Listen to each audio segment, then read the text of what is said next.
trade deal with China. You should join their election campaign by the sounds of things. No, Māori Party, thanks. You were laughed at when you opposed the free trade deal with China. Now we're paying the price with the poison milk powder saga. Well, I always thought there were terrible dangers when you give over control of your production and majority interests of partnership to another country, particularly like some countries in Asia, and I warned of that. So did Doug. And the reality is it's staring us in its face. I'm not I'm saying that downstream long-term there are not benefits, but you've got to be ultra cautious in this marketplace. So you think the free trade agreement with China has something to do with what's happened with Fonterra in China? No, what I'm saying is because of the commercial establishments in China and Fonterra having a minority interest, the control is not in their hands, and you give over potentially the reputation of your country's production. That's the issue. And that's the issue. In fact, New Zealand has come out really well of this. Because in China, the perception is that it's Fonterra that blew the whistle. It was the New Zealand government that Winston is involved with. Fonterra that blew the whistle. Well, if that's the New case... Zealand actually has a better reputation than ever in China. Winston knows that, but he pretends... If that's the case, how come Fonterra's going to lose sand? They'll lose the brand. Okay, wait on, Matthew. I want to come to Barry. Does Winston get any credit out of this? Winston get any credit out of it? Well, no, I was in China with Helen Clark when they signed the free trade agreement. Nobody talked about being careful about the free trade deal. Well, you know, the thing that I think everybody in China, including the Chinese and the 200-strong trade delegation, could not believe that we had a foreign minister who, in fact, opposed what was the biggest foreign policy initiative in 25 years. Maybe he had a point. No, he didn't have. You can't say melamine because melamine it wasn't just melamine. And suddenly the FTA is no good. But it wasn't just melamine. Does he oppose the FTA with the P4 in the United States? I saw the papers on the China Free Trade Deal. Did you read them? They started off at 180 million. You didn't read them because you've never seen them. 180 million at the bottom and something like 360 at the top end. But I can tell you this, if you were to change the tax structure for New Zealand's exports, they'd do 3 times that within 2 years. So could you again give your unique insights on how you do that, Winston? Ask the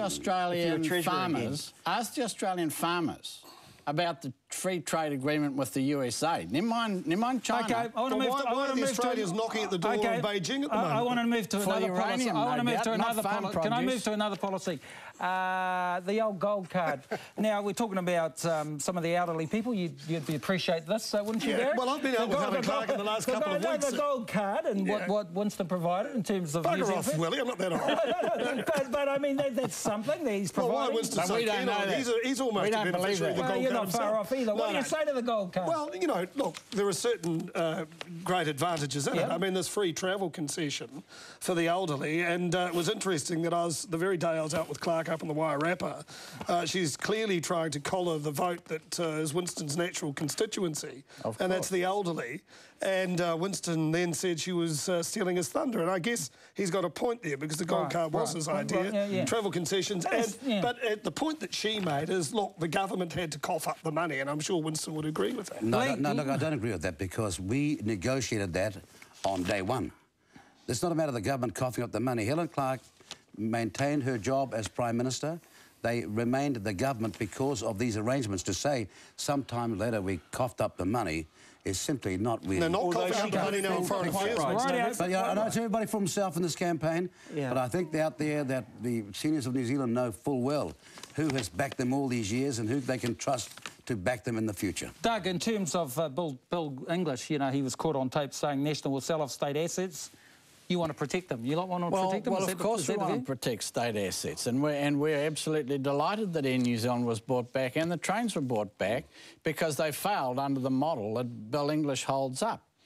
And Bill English keeps saying that it doesn't matter who owns these things. They were hocked off by a party that you used to belong to. Pardon? They were hocked off by a party that you used to belong to. That's true. Absolutely. In fact, you helped sell them. Absolutely. No, absolutely. sorry. And the fact that I'm not there will prove the story as far as that goes. But of course we want to retain. Of course we want to retain New Zealand assets because the money stays in New Zealand when you do that. Winston was involved in. You hear that statement? First of all, You hear that statement? Contact Energy was sold on 1 October 1998. I was never a member of any coalition then. You were involved. He knows full well I was not. You were. But that's the kind of lie he so gratefully repeats all over the airwaves. Okay, what interview? And give the man a Valium. Well, will the country advance racially? Give the guy a Valium, Can I ask you, will the country advance racially if the Māori Party and National Party get together? Well, I can't see it happening. You cannot have... Look, I've heard Whata Winiata talk, the president of the Māori Party. He talks about a separatist agenda. And you know that, Willie. Now, look, let me say this here. If we're going to have any future as a country, whatever our ethnic backgrounds might be, we've got to go into the future together. Otherwise, it's going to be a disaster for us. OK, you think it'll work, don't you? Yeah, it could work. Both sides would have to compromise. You don't accept it? Well, it'd be like turkeys asking for an early Christmas, for goodness sake. The Māori Party going with the National Party. But the National Party says it's going to abolish the Māori seats, for goodness sake. There's nothing more bizarre than Winston Peters and Jim Bolger getting into coalition together. So that works. So Māori, I can't see why. If there's goodwill on both sides, it couldn't be possible. What this man doesn't understand is that Doug and I left the National Party, but we never left our principles. Unlike him, he calls himself a conservative, but he's really just a right-wing reactionary. OK, can you work with the Māori Party? Well, you've got to work with people. You say they betrayed you. Look, but you've still got to work with people no matter what the past is, because we take that attitude that we are not better to work with people, then the consequence will be a most dislocated, disparate country. Yeah, but you put the boot into Māori. You lot put the boot in. You want to get rid of all the principles and the treaty. You should. Look, Willie, Willie, you can't tell me what the principles of Treaty Waitangi are, can you? I could, but I don't have time. No. They have made mileage off booting Māori. Can I just ask you a question about working with? I just wonder, this side of the election, now do you believe, because the SFO in your book has cleared you, do you believe that now Helen Clark is going to reinstate you as Foreign Minister? Oh, look, I've not thought about that. Do you want it? Well, I've not thought about that, but I'll tell you what the point is. I always knew this was going to be a total exoneration.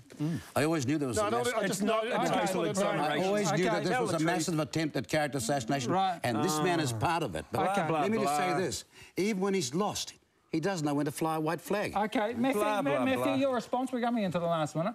Well, I think actually Winston should be reinstated. Do you want to apologise to Winston? No, you certainly do not. But I think he should be reinstated as Foreign Minister forthwith by the Prime Minister. Yeah, what chance has he got of getting to 5%? Because what she said was that the only thing she was concerned about were the serious fraud offers. Now, he has been cleared on the fraud charges. So he should be reinstated? And that's what she always said. Now, the issue is that he's now got electoral finance charges ahead of him. But the Labor Party can hardly be concerned about that after the pledge card. So I think under her own words... That last statement is a total lie. She should reinstate Sorry, what's a lie? That last statement about the Electoral Finance Act is a total lie. No, the Labor Party broke the spending limits in the last election. Next time, come on halfway and I think that it's... Earlier this week, Winston Peters was looking close to down and out. But the Roy Morgan poll, plus a serious fraud office clearance, have now given him a golden opportunity to claw his way back. I hope he makes it back. Not because I'm a New Zealand First supporter, which I'm not, nor because I want him to make my good mate Matthew Hooton look stupid, which I'd love to see. I want him to make it back because he's the most entertaining and exciting MP of our generation. So good luck, Winnie. Thanks to all my guests, especially you, Matthew. Lovely to have you. That's Eye to Eye for another week. Mātua.